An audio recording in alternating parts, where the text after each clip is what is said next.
ये 20 काम करने के बाद मनुष्य क्यों पछताते हैं? कर्म हमारा बीज है, जो बोएंगे वही देर सवेर काटेंगे। ये 20 गलत काम करते हैं तो जिंदगी हो जाएगा बर्बाद। जीवन में कामयाबी हासिल करना है तो यह 20 काम आज ही छोड़ दो। माना कि सुख दुख जीवन का एक खेल है। आपको इस बात को ध्यान रखना है कि दुख जाएगा तभी सुख आएगा, और सुख जभी आएगा जब आप इस 20 काम को अभी छोड़ देंगे। मित्र, आप भगवान श्री कृष्ण के भक्त हैं तो कमेंट में जरूर लिखिएगा जय श्री कृष्णा। कभी ऐसा होता है कि कोई व्यक्ति रातों रात करोड़पति हो जाता है तो कोई व्यक्ति बर्बाद हो जाता है। हालांकि जो लोग रातों रात बर्बाद हो जाते हैं उसके पीछे का सत्य जानेंगे तो समझ में आएगा कि उन्होंने पहले कुछ ऐसे कर्म किए थे जिसके चलते अचानक उन पर मुसीबतों का पहाड़ टूट पड़ा। मित्रों, बुरे कर्मों को आम भाषा में खोटे कर्म कहते हैं। हम अपनी जिंदगी में जाने अनजाने ऐसा काम कर रहे होते हैं जिसके दुष्परिणाम बाद में निकलते हैं या कभी भी अचानक से सामने आ जाते हैं। आइए जानते हैं कौन से वह कर्म हैं जिसके करने के बाद मनुष्य पछताते हैं। नंबर 1, ऐसे कई व्यक्ति हैं जो कुछ नहीं होते फिर भी घमंड पाले रहते हैं और लोगों पर जबरन ही रौब झाड़ा करते हैं। ऐसे भी कुछ लोग हैं जो बहुत कुछ होते हैं, उनके पास धन पद और सम्मान सब कुछ होते हैं और इसी से वे घमंड करते हैं। यह बात सही है कि हर व्यक्ति में थोड़ा बहुत घमंड तो होता ही है, लेकिन कुछ ज्यादा ही घमंड है तो फिर उसका पतन भी तय है। वह जल्दी बर्बाद हो जाते हैं। जब उसका समय खराब होगा तो बाद में जरूर पछताते हैं। अगला है नंबर 2। दुनिया में कुछ स्त्रियां ऐसी भी होती है जिनके साथ किसी भी पुरुष को गलती से भी शारीरिक संबंध नहीं बनाना चाहिए। मौत के बाद उन्हें नर्क में भी जगह नहीं दी जाती है। ऐसा करने से वह महापाप का भागीदार बनता है। किसी भी भाभी से जिससे समाज शारीरिक संबंध का निवेदन करने का अधिकार नहीं देता है, संबंध बनाना पाप है जब वह किसी की पत्नी है। फिर भाभी का दर्जा तो अति आदर का है, वह माँ बहन तुल्य होती हैं। ऐसे व्यक्ति बाद में बहुत पछताते हैं। आगे बढ़ने से पहले आपसे अनुरोध है, कृपया हमारे चैनल पर पहली बार आए हैं तो चैनल को सब्सक्राइब अवश्य कीजिएगा। आपका अपना चैनल सनातन ज्ञान कथा। अगला है नंबर 3, आप जितना जागते हैं उतना ही सोएं। आप कम सोते और ज्यादा जागते हैं तो संतुलन बिगड़ता है। हालांकि यदि आप प्रातः काल जल्दी उठकर कसरत करते हैं तो आपके लिए 4 घंटे की नींद ही पर्याप्त है। नींद का गणित समझे बगैर देर तक जागना आपकी सेहत के लिए खतरनाक हो सकता है, लेकिन इससे भी जरूरी कुछ है। टूटे हुए पलंग पर सोने, पैर पर पैर रखकर सोने या दक्षिण दिशा में पैर करके सोने से आपकी उम्र ही नहीं आपके भविष्य पर भी दुष्प्रभाव पड़ता है। इसके अलावा बिना पैर धोए बिस्तर पर जाना और देर रात तक जगना उम्र को घटाता है।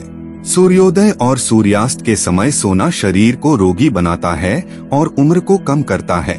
इसी तरह भारतीय वास्तुशास्त्र के अनुसार द्वार के सामने पाँव करके भी नहीं सोना चाहिए।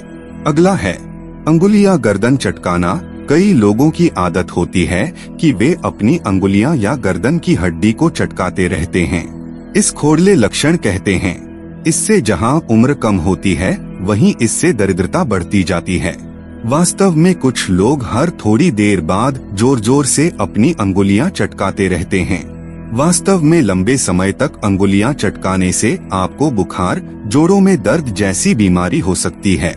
बुढ़ापे में अंगुलियां हिलने लगती है, अर्थात उनकी किसी भी चीज को पकड़ने की शक्ति का पतन हो जाता है।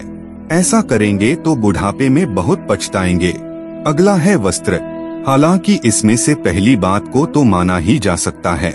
दूसरी ओर जो दूसरों से वस्त्र मांगकर पहनता है, दूसरों से अन्न मांगकर खाता है और हर कहीं का जल बगैर जांचे ग्रहण करता रहता है, उसकी उम्र घटती जाती है। आपको बिल्कुल भी ऐसा नहीं करना चाहिए। अगला है केस काटना। मंगल और शनिवार के दिन बाल कटवाना। बाल कटवाने के बाद स्नान नहीं करना, घर में ही बाल काट लेना। लंबी दाढ़ी और बाल रखना।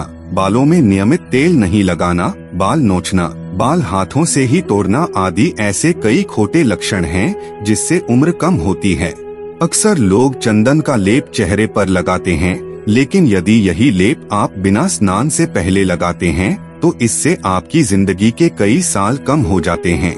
यदि बालों पर तेल लगाने के बाद वही हाथ हमारे किसी भी अन्य शारीरिक अंग को छू लें तो ऐसे में हमारी उम्र कम हो जाती है। अगला है संभोगादि। अति संभोग करना, दिन के समय ही समागम करना या मंगलवार को समागम करने से व्यक्ति की उम्र तो घटती ही है, साथ ही उसे गंभीर रोग भी उत्पन्न हो सकते हैं। मंगलवार को संभोग करने से उसको अपने जीवन में अचानक किसी शोक का सामना करना पड़ सकता है। कहते हैं अत्यंत भोगी, विलासी और काम वासना में ही लिप्त रहने वाला व्यक्ति धीरे धीरे मौत के मुंह में स्वतः ही चला जाता है। बहुत से लोग संभोग करने के अलावा इसी तरह की बातें करते, फिल्म देखते या कल्पनाएं करते रहते हैं। यह उनके उम्र और सेहत के लिए तो खतरनाक होता ही है, साथ ही इस तरह की सोच की आदत बना लेने से वे कभी भी किसी भी प्रकार की मुसीबत में फंस। अगला है शौचादि। मूत्र, शौच, छींक, पाद और बगासी को रोकना घातक है। खुले में या खड़े होकर पेशाब करते हैं तो यह तरीका आपकी उम्र कम करने के लिए भी जिम्मेदार है। यदि आप घास के ढेर पर या फिर कंकाल पर बैठते हैं तो आपकी मृत्यु नजदीक मानी जाती है। शौच का स्थान और शौच करने की दिशा भी नियुक्त है, उसी का पालन करें।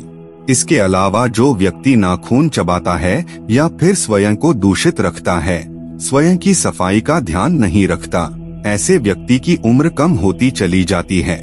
हालांकि उपरोक्त से भी खराब बात यह है कि यदि आप नदी के किनारे, पुल के ऊपर, खेत की मेड़ पर, किसी सिद्ध स्थान या पाल्या महाराज के पास मूत्रादि का त्याग करते हैं तो आप भारी मुसीबत में पड़ सकते हैं। अगला है तांत्रिक या वाम कर्म। ऐसा कई लोग हैं तो जल्दी सफलता पाने या किसी को प्रभावित करने के लिए तंत्र आदि का सहारा लेते हैं। वे किसी तांत्रिक या पीर फकीर के यहाँ जाते हैं। ऐसा लोग बाद में अपने किए पर पछताते हैं। अगला है नशा करना। किसी भी प्रकार का नशा करने से सुख, समृद्धि और सेहत सभी एक समय बाद नष्ट हो जाती है। आप कितने ही धनवान हो, लेकिन यदि आप लगातार नशा कर रहे हैं तो निश्चित ही इससे आपके कुल परिवार का बिखराव होता जाएगा। आपकी प्रतिष्ठा धूमिल हो जाएगी। ऐसा कई उदाहरण आपको मिल जाएंगे जिनके पास सब कुछ था लेकिन वे बर्बाद हो गए। कई लोगों को देखा गया है कि जंगल में या खुले आकाश के नीचे कहीं भी सुनसान इलाके में वे शराब पीने के लिए इकट्ठे होते हैं। उनकी ये आदत कभी भी भारी पड़ सकती है। इसके जब दुष्परिणाम निकलते हैं तब समझ में आती है। ज्योतिष अनुसार ऐसे स्थानों पर भोजन आदि करने से राहु और केतु का प्रकोप बढ़ जाता है तो वास्तु के अनुसार बरकत चली जाती है। लेकिन एक मान्यता अनुसार भूत प्रेत सक्रिय होकर आपके जीवन में तूफान खड़ा कर देते हैं। अगला है होली। रंगपंचमी आदि कुछ त्योहारों पर लोग शराब पीते हैं। यह भी देखा गया है कि नवरात्रि और दीपावली के पवित्र दिनों भी लोग अब पीने लगे हैं, जो कि पाप कर्म के समान ही है। पीने के लिए आपके पास और भी दिन हो सकते हैं, लेकिन पर्व, त्योहार और व्रतों के दिन पीने के परिणाम भी भुगतने होते हैं। बासी भोजन करना, दक्षिण दिशा में मुंह करके खाना, भोजन के दौरान और बाद में पानी पीना, थाली में ही हाथ धोना, भोजन की निंदा करना, टूटी हुई थाली में भोजन करना आदि ऐसे कई काम हैं जो आपको गंभीर रोग और शोक में धकेल सकते हैं। इसके अलावा अधिकतर समय अकेले ही भोजन करना, भोजन करते करते उठकर दूसरा काम करना और फिर से भोजन करने लगना, खाने में नमक कम है, तीखा ज्यादा है या फिर अच्छा ही नहीं बना आदि कमियां निकालना भी उचित नहीं है। इसके उपरोक्त नियमों का पालन नहीं करने से बवासीर, कब्ज, कैंसर और अल्सर जैसे रोग तो होते ही हैं, साथ ही व्यक्ति के घर की बरकत भी चली जाती है। अगला है निरंतर क्रोध करना। प्रतिदिन क्रोध करना नशा करने से भी ज्यादा खराब होता है। क्रोध करते रहने से आपके मस्तिष्क की सभी नाड़ियां कमजोर होकर बाद में सुन्न पड़ने लगती है। इससे आपके कुल परिवार का बिखराव तो होता ही है, साथ ही आपको चाहने वाला या प्यार करने वाला कोई नहीं रहता। क्रोध करने के कई नुकसान गिनाया जा सकते हैं, लेकिन कभी कभी व्यक्ति क्षणिक क्रोध में वह काम कर बैठता है जिसकी कि वह कल्पना भी नहीं कर सकता है। बाद में वह फिर जिंदगी भर पछताता रहता है। क्रोध का परिणाम पछतावा ही होता है। अगला है विमूढ़। विमूढ़ को अंग्रेजी में कंफ्यूज्ड व्यक्ति कहते हैं। इसे भ्रमित बुद्धि का व्यक्ति भी कह सकते हैं। इसे गफलत में जीने वाला और अपने विचारों पर दृढ़ नहीं रहने वाला व्यक्ति भी कह सकते हैं। कुल मिलकर ऐसा व्यक्ति मूढ़ और मूर्ख होता है। ऐसा व्यक्ति खुद कभी निर्णय नहीं लेता। उसकी जिंदगी के हर फैसले कोई दूसरा ही करता है। अगला है विष्णु विमुख और संत विरोधी। इसका अर्थ है भगवान विष्णु के प्रति प्रीति नहीं रखने वाला, अस्नेही या विरोधी। इसे ईश्वर विरोधी भी कहा गया है। ऐसे परमात्मा विरोधी व्यक्ति मृतक के समान है।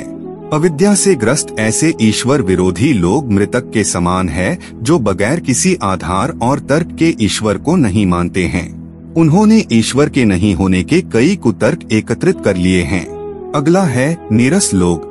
जो लोग कभी किसी भी मौके और बात से खुश नहीं होते हैं, ऐसे नीरस लोग भी जीवन में कभी धनवान नहीं बन सकते हैं। संसार में ईश्वर का रूप कहा गया है, लेकिन प्रेम अगर मर्यादा और नीतियों को ताक पर रखकर काम भावना में बदल जाए तो इससे बड़ा पाप कुछ भी नहीं है। इस पाप की ऐसी सजा है जिसे जानेंगे तो आपका दिल दहल जाएगा और आप बाद में पछताएंगे कि ऐसी गलती मैंने क्यों किया। गरुड़ पुराण में कहा गया है कि जो व्यक्ति मर्यादा की रेखा पार करके परस्त्री अथवा परपुरुष से संबंध बनाता है, उसके लिए यमराज ने बड़ा ही कठोर दंड निर्धारित किया है।